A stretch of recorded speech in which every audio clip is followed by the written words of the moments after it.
तो current affairs के अंतर्गत आज के सेशन में हम महत्वपूर्ण करंट अफेयर्स आप सभी के साथ में डिस्कस करने जा रहा हूं और आप सभी इन करंट अफेयर्स के नोट्स बनाते जाइए, इनको रिवाइज करते जाइए। ये निश्चित तौर पे करंट अफेयर्स आपको आपके एग्ज़ाम हॉल पे देखने को मिलेंगे। ये करंट अफेयर्स बहुत चुन करके मैं आप सभी के लिए लाता हूँ। ये मोस्ट एक्सपेक्टेड करंट अफेयर्स हैं, पिछले 1.5 साल का करंट अफेयर्स है और 1.5 साल के करंट अफेयर्स आपके एग्ज़ाम में आएगा। तो आप जब भी एग्ज़ाम दे रहे हैं, करंट अफेयर्स का सेशन आप सभी के लिए रामबाण रहने वाला है। तो यहाँ पे आप देख पा रहे होंगे, करंट अफेयर्स की शुरुआत करते हैं। यहाँ पे देख पा रहे होंगे एक ओवर ब्रिज है, फ्लाई ओवर है। तो ये आपका भी गिनीज वर्ल्ड रिकॉर्ड आपका बना है। नागपुर मेट्रो द्वारा दुनिया का सबसे लंबा डबल डेकर वायडक्ट बनाया गया है। ठीक है, क्या बनाया गया है? वायाडक्ट, डबल डेकर वायाडक्ट बनाया गया है। अब ये क्या होता है? वायाडक्ट क्या होता है? देखिए, वायाडक्ट क्या होता है? आमतौर पर एक लंबा पुल होता है ये, या पुलों की एक श्रृंखला होती है जो मतलब जिनका फैलाव जो होता है या तो समुद्री किनारों पर होता है या फिर समुद्र तटों के आसपास होता है या कहीं पे आसपास जो है जहां पर रेलवे गई हो उसके ऊपर होता है। तो वायाडक्ट एक पुल है, ठीक है, लंबा पुल है या पुलों की एक श्रृंखला है। ठीक है, तो इसमें क्या होता है? वायडक्ट इस तरीके से बनाए जाते हैं ताकि पुल के साथ पुल बनाए जा सके, एक साथ 2 पुल 3 पुल बनाए जा सके। जैसे आप अभी यहां पर देखिए, इस वायडक्ट में नीचे तो रेल जा रही है, देखिए नीचे रेल जा रही है, उसके ऊपर ये 2 ओवरब्रिज बनाए गए हैं। एक में तो ये आपका सामान्य यातायात परिवहन जा रहा है, ऊपर मेट्रो ट्रेन जा रही है।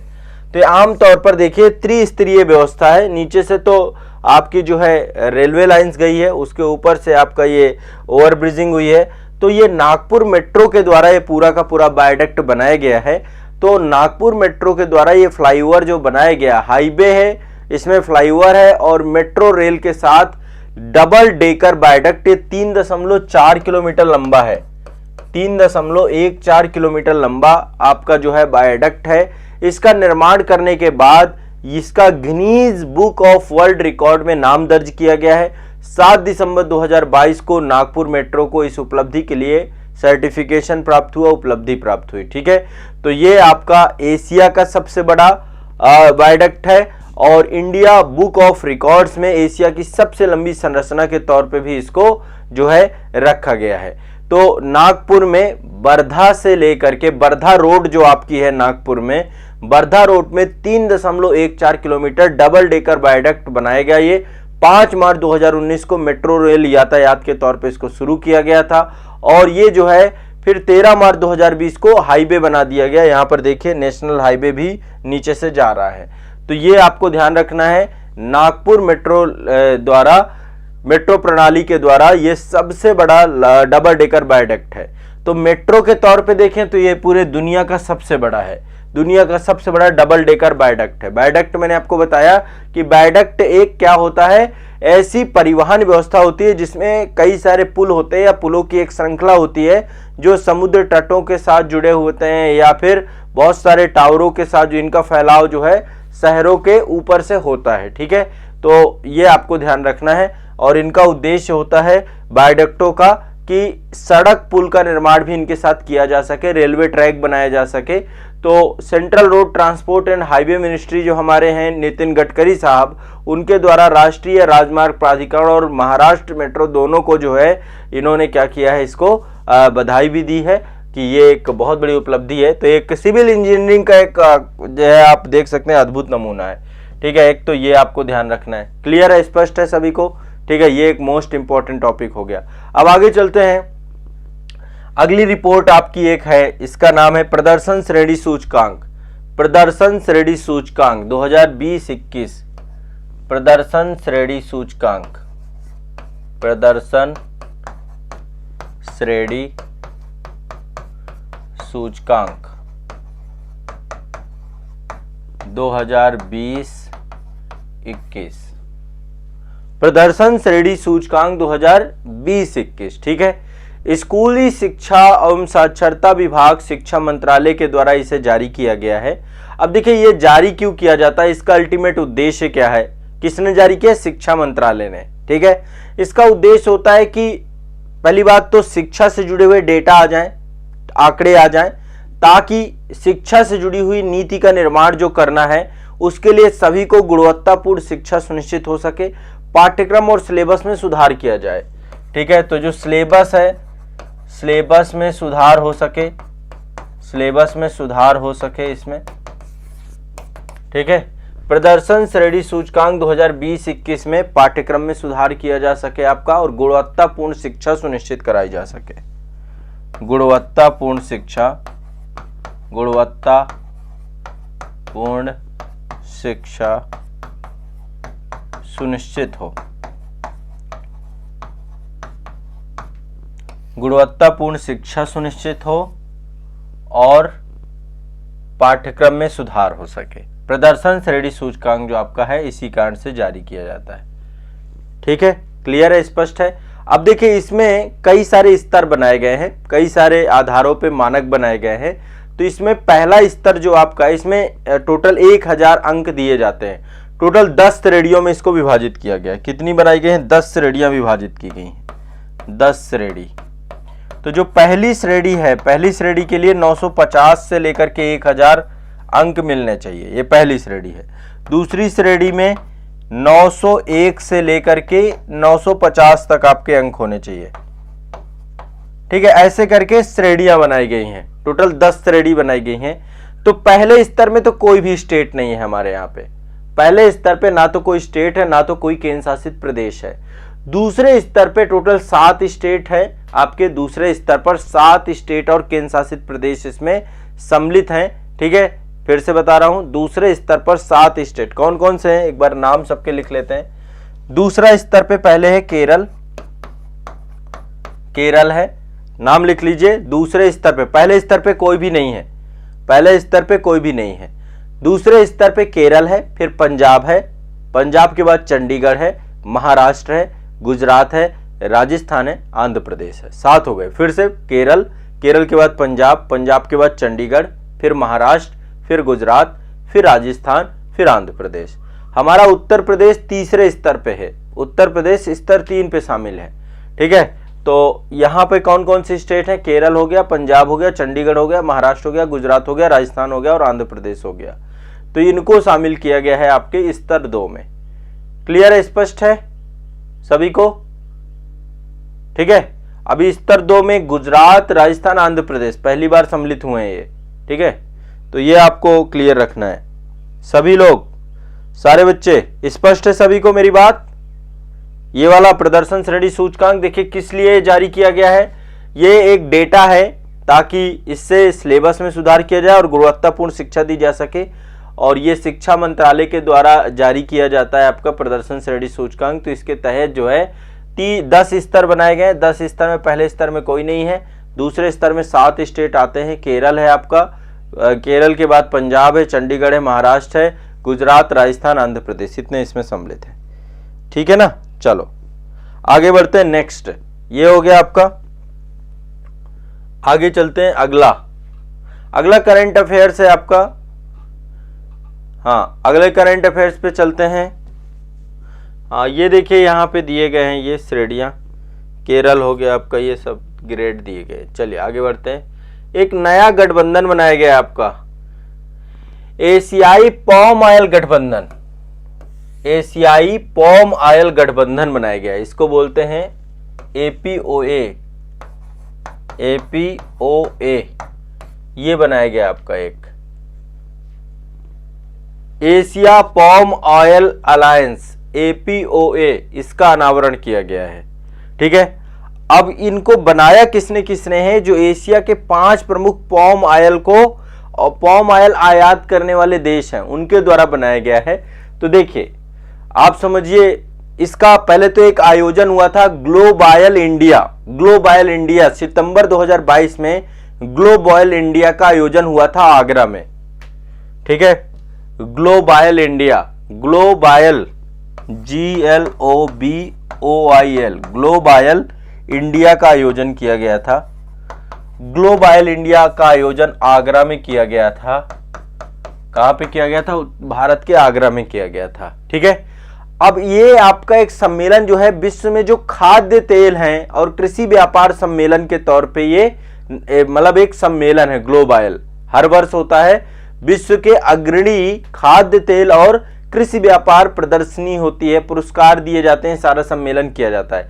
इसी सम्मेलन के दौरान एशियाई पॉम ऑयल गठबंधन बनाया गया, APOA का निर्माण किया गया और इसमें विश्व के जो एशिया के 5 प्रमुख आयातक देश हैं, 5 प्रमुख आयातक देश हैं जो पॉम ऑयल का आयात करते हैं, उन देशों ने, जैसे भारत हो गया, पाकिस्तान हो गया, श्रीलंका हो गया, बांग्लादेश हो गया और नेपाल, इन देशों के द्वारा इसका गठन किया गया। ठीक है, तो ये ध्यान रखना है। क्लियर है, स्पष्ट है। 5 देशों के द्वारा, 5 जो इंपोर्ट करते हैं, भारत, पाकिस्तान, श्रीलंका, बांग्लादेश और नेपाल, इनके द्वारा इसका गठन किया गया। तो भारत में पहली बार जो है इसका आयोजन, जो पॉम ऑयल है, ठीक है, भारत एशिया में ताड़ का तेल, पॉम ऑयल का मतलब है ताड़ का तेल, उसका सबसे बड़ा आयातक है और वैश्विक आयात का 15% हिस्सा भारत ही से आयात करता है। इसके बाद चीन का नंबर आता है, फिर पाकिस्तान है, फिर बांग्लादेश है। तो यहां पर जो है भारत, पाकिस्तान, श्रीलंका, बांग्लादेश और नेपाल ने जो है इसका क्या किया है, पॉम ऑयल जो है गठबंधन को बनाया इन्होंने। और ये ताड़ के तेल, विश्व में ताड़ का तेल आप सभी जानते हैं, ये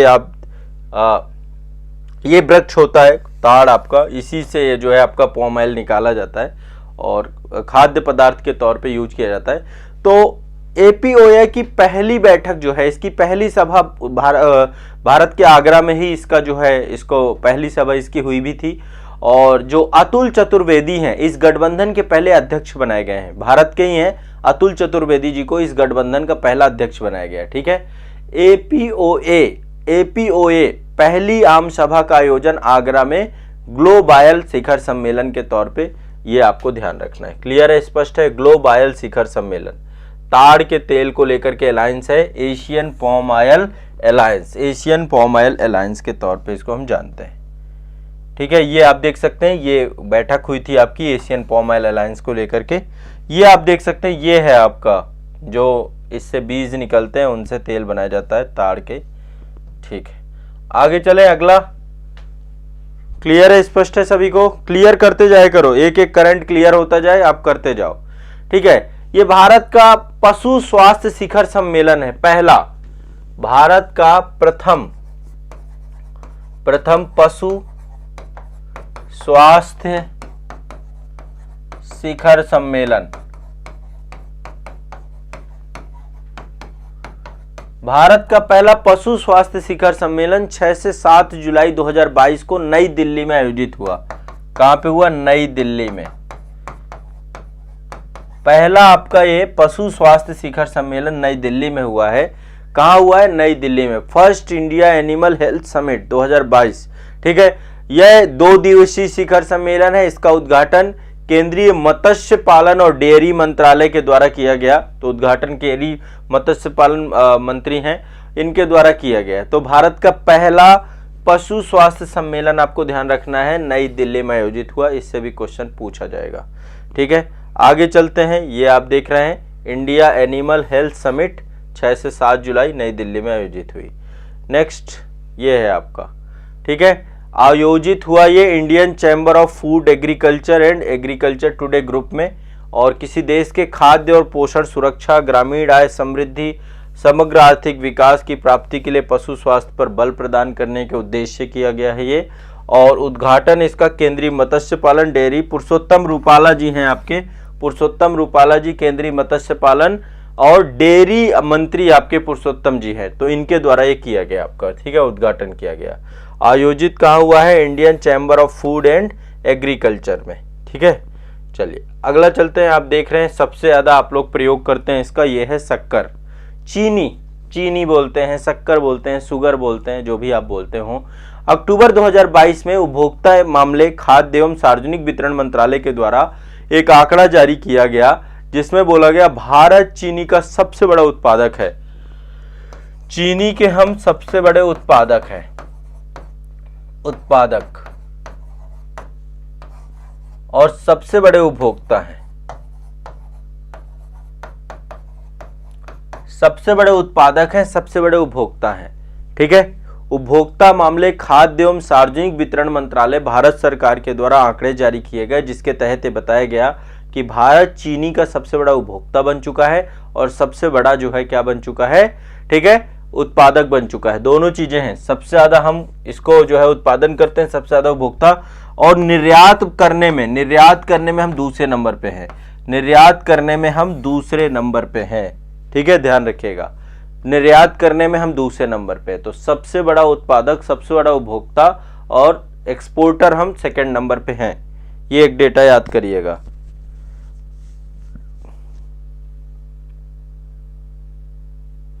विष्णुदेव कुमार जी, कानून मंत्री जी से जुड़ी हुई जानकारी का मैं नेक्स्ट क्लास में डिस्कस कर दूंगा। अभी जो सुप्रीम कोर्ट और कानून मंत्री वाला जो डिबेट था उसको लेकर के मैं आने वाली क्लास में डिस्कस कर दूंगा, ठीक है। चलिए आगे चलते हैं, नेक्स्ट अगला चलते हैं। विश्व निवेश जो है समिट आपकी हुई थी, रिपोर्ट आई है वर्ल्ड इन्वेस्टमेंट रिपोर्ट 2022, WIR 2022 आपकी आई है, वर्ल्ड इन्वेस्टमेंट रिपोर्ट 2022, ठीक है। तो 9 जून 2022 को अंकटाड एक संस्था है आपकी, यूनाइटेड नेशन की ही ये संस्था है आपकी अंकटाड, इसके द्वारा विश्व निवेश रिपोर्ट 2022 जारी की गई, ठीक है। इसका जो थीम था वो था अंतरराष्ट्रीय कर सुधार और सतत निवेश पे वो देना। तो जो FDI आता है वैश्विक स्तर पे, विश्व निवेश रिपोर्ट 2022, FDI की बात कर रहे हैं। तो FDI किस देश में कितना आया, कौन सा देश FDI के लिए लोगों की पहली पसंद है, ठीक है। तो FDI को लेकर के एक बार यहाँ पे बात कर रहे हैं कि टोटल कितना FDI आया। तो इनफ्लो और आउटफ्लो दोनों चीजें होती हैं। तो इनफ्लो कितना हुआ, मतलब देश के अंदर FDI आया कितना, FDI मतलब प्रत्यक्ष विदेशी निवेश, बाहर से कितने इन्वेस्टर आए और यहां से कितना दूसरे देशों में गया। तो इनफ्लो में नंबर 1 में है आपका USA, 2021 की बात कर रहे हैं, 2021, ठीक है, USA, ठीक है, नंबर 1 में USA, सबसे ज्यादा USA में लोगों ने जो है निवेश मतलब FDI प्राप्त करने वाला पहले नंबर पे बना USA, फिर है दूसरे नंबर पे चीन और तीसरे नंबर पे हांगकांग, यहां पे FDI सबसे ज्यादा आया, ठीक है। ये इनफ्लो हुआ आपका, हांगकांग भी चीन का ही हिस्सा है, ठीक है, लेकिन 1 चाइना 2 कंट्री सिस्टम के अंतर्गत एक ऑटोनोमस पार्ट है उसका। अब भारत की बात करें तो भारत 2021 में 7वें नंबर पे था, भारत 7वें नंबर पे था, ठीक है, ध्यान रखिएगा। तो 2021 में भारत, अमेरिका नंबर 1 में है, फिर चीन है, फिर हांगकांग है, फिर आपका भारत है 7वें नंबर पे FDI प्राप्त करने में, ठीक है, क्लियर है, स्पष्ट है। और 2021 में टोटल प्रत्यक्ष विदेशी निवेश हमें कितना मिला, $45 बिलियन, कितना मिला, $45 बिलियन, 45, पहले से बहुत कम है, मतलब पिछले साल बहुत आया था बिलियन डॉलर, ठीक है, $45 बिलियन आया। 2020 में यही आपका $64 बिलियन था, यानी $29 बिलियन आपका कम हो गया ये, ठीक है। तो ये आपका जो है इनफ्लो कितना हुआ, इनफ्लो में भारत 7वें नंबर पे है, 7th रैंक पे है, $45 बिलियन 2021 में भारत को जो है ये मिला था। 2020 में हमारी 8वीं रैंक थी, लेकिन FDI ज्यादा हमें प्राप्त हुआ था, ठीक है। अब बात करते हैं आउटफ्लो कैसा रहा, बहिर्प्रवाह, मतलब यहां से कितना विदेशी निवेश वापस गया या अन्य देशों के लिए गया। तो इसमें भी नंबर 1 में आपका USA है, नंबर 2 पे जर्मनी है, नंबर 3 पे जापान है, ठीक है। ये तो आपका इनफ्लो था, FDI अंतर प्रवाह। दूसरा आउटफ्लो है आपका, ठीक है। तो आउटफ्लो में आपका नंबर 1 USA, नंबर 2 जर्मनी और नंबर 3 में आपका जापान है, क्लियर है, स्पष्ट है, ये आउटफ्लो है। और जो है भारत से भी FDI बहिर्प्रवाह हुआ है, $16 बिलियन भारत से भी गया, यहां से भी, ठीक है, यहां से भी $16 बिलियन जो है आपका आउटफ्लो किया गया है, ठीक है। तो आप देखिए ये दोनों डेटा याद रखना है, 2021 में अमेरिका नंबर 1, फिर चाइना और हांगकांग FDI प्राप्त करने में, प्रत्यक्ष विदेशी निवेश प्राप्त करने में। तो ये आपका वैश्विक निवेश रिपोर्ट है, ठीक है, वैश्विक निवेश रिपोर्ट 2022, वर्ल्ड इन्वेस्टमेंट रिपोर्ट 2022, ठीक है। इंटरनेशनल टैक्सेस एंड रिफॉर्म, एवं देखो हर जगह पे सतत विकास को इस समय बहुत ज्यादा, सतत निवेश, सतत विकास, तो सस्टेनेबल इन्वेस्टमेंट मतलब लगातार इन्वेस्टमेंट आती रहे, ये जो है इसका पर्टिकुलर थीम था। ठीक है, तो ये आपके टोटल, एक तो आपका ये हो गई विश्व निवेश रिपोर्ट हो गई एक न्यूज, दूसरी न्यूज आपकी शुगर को लेकर के हो गई कि चीनी के सबसे बड़ा उत्पादक उपभोक्ता और दूसरे निर्यातक बन गए हम। ठीक है, इसके बाद भारत में पशु स्वास्थ्य शिखर सम्मेलन नई दिल्ली में हुआ था। ठीक है, ये आपका हो गया। इसके बाद ये पॉम ऑयल को लेकर के गठबंधन बना है। ठीक है, ये एक गठबंधन बनाया गया है, एशियाई पॉम ऑयल गठबंधन। ठीक है, 5 देशों ने मिलकर बनाया, भारत, पाकिस्तान, श्रीलंका, बांग्लादेश, नेपाल, पड़ोसी देश है हमारे सारे ये। ठीक है, और इसके बाद ये आपका प्रदर्शन श्रेणी सूचकांक 2020-21, ये टॉपिक हो गया। और ये आपका नागपुर मेट्रो के द्वारा डबल डेकर वायडक्ट बनाया गया है, जिसको दुनिया का सबसे लंबा डबल डेकर वायडक्ट बोला गया है। तो आज के करंट अफेयर्स के अंतर्गत ये टॉपिक आपके पर्याप्त है, इतने ही टॉपिक आपको करने हैं और बस इनको रिवाइज करो जितना कर सकते हो। ठीक है, डेली देखिए कितने सारे टॉपिक मैंने करा दिए। जो बच्चे नए हैं, पहली बार जो है कंटेंट देख रहे हैं, पूरे क्लासेस को देखिए, कोई भी मत छोड़िए, A to Z सारा देख लीजिए, आपका भला हो जाएगा आपके एग्जाम में। और आप कोई भी एग्जाम दे रहे हैं, ये करंट अफेयर्स आपके लिए बेस्ट करंट अफेयर्स है, बहुत चुनिंदा करंट अफेयर्स है। यदि आप इतना करके जाएंगे, अभी जो भी एग्जाम हो रहा है उनमें करंट अफेयर्स से सारे क्वेश्चन यहीं से निकल रहे हैं। ठीक है, तो बस एक बार इन्हें पूरा कर लीजिए और रिवाइज कर लीजिए। ठीक है।